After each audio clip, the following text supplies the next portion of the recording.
Olá, estrelas literárias, sejam muito bem-vindos ao meu canal.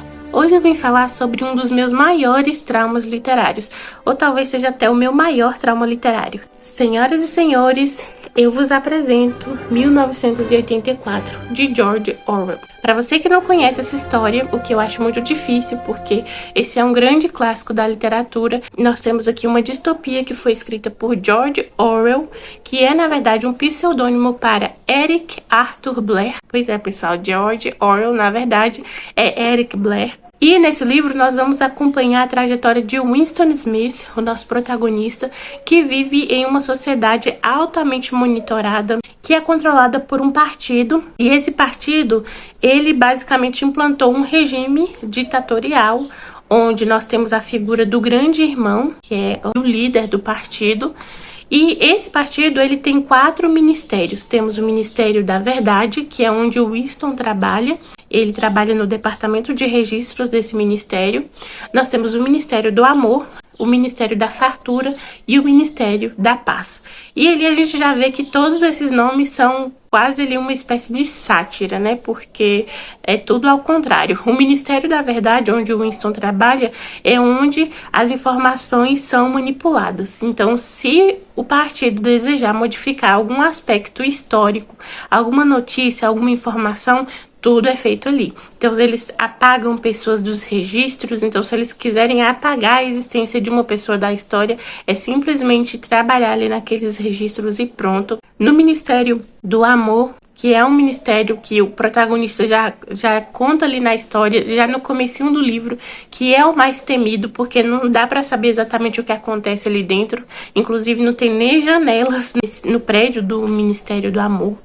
Nós temos o Ministério da Fartura, que é basicamente onde a economia é controlada, então aquilo que as pessoas consomem, aquilo que é produzido, é controlado a partir desse ministério.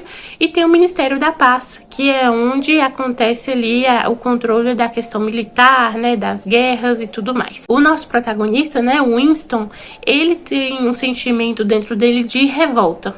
E aí a gente vai acompanhar o nosso protagonista tentando lutar contra esse sistema ali de alguma forma. Só que isso, obviamente, é muito difícil numa sociedade onde praticamente até os pensamentos das pessoas são controlados. E de que maneira isso é feito? Para você que já ficou curioso, como esse monitoramento é feito?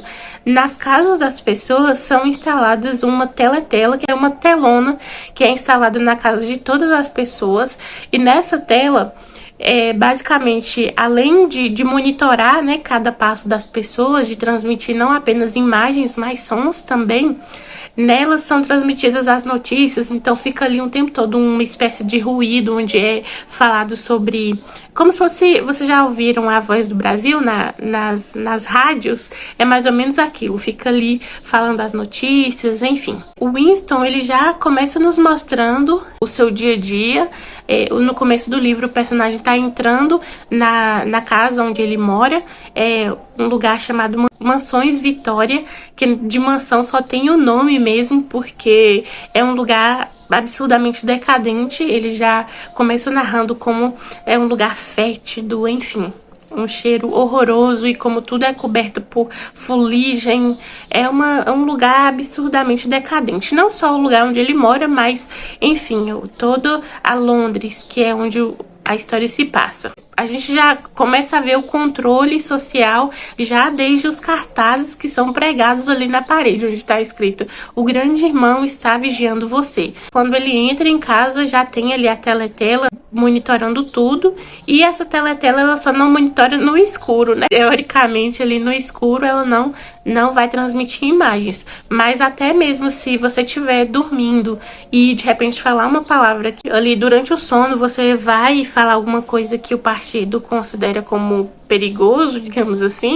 você pode desaparecer do planeta, se é que vocês me entendem. E o pior de tudo, além de Winston ter que conviver com todo esse monitoramento feito pelo próprio partido, as pessoas, né, a sociedade como um todo, é feita uma espécie de lavagem cerebral nas pessoas. Lavagem cerebral que eu digo no sentido de, como tudo é muito controlado, então as informações que chegam para as pessoas, a cultura, tudo é controlado pela população. Chega um tempo em que as pessoas passam a se submeter voluntariamente, entre aspas, àquele partido e até meio que idolatrar, sabe, a figura do grande irmão. Então, chega num ponto em que até isso vai passando, né, de pai para filho, e até as crianças acabam se tornando meio que soldados do partido, porque se você faz alguma coisa ali e uma criança, né, que é seu vizinho ali, vê você fazendo aquilo, de repente eles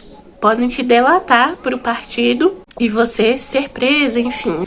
Então, eu recomendo esse livro para todo mundo. E quando eu digo todo mundo, são os jovens, os adultos, independente de qual tipo de livro você goste, seja livro de ficção científica, de romance, porque ele vai trazer uma importante reflexão sobre o que uma sociedade ela pode se tornar. E não apenas a nível de domínio tecnológico, porque esse livro ele não é uma ficção científica, mas também ao nível do surgimento dessas figuras que eu denominaria de salvadores da pátria, que surgem de vez em quando com esse discurso de que vai salvar a população de alguma coisa.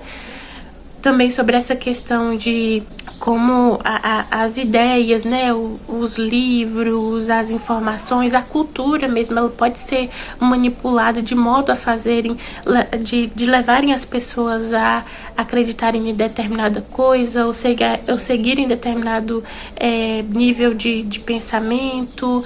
Enfim, então esse livro ele vai te deixar muito reflexivo, e inclusive quando eu terminei esse livro eu passei dias pensando a respeito da história, tentando digerir aquilo que eu tinha lido.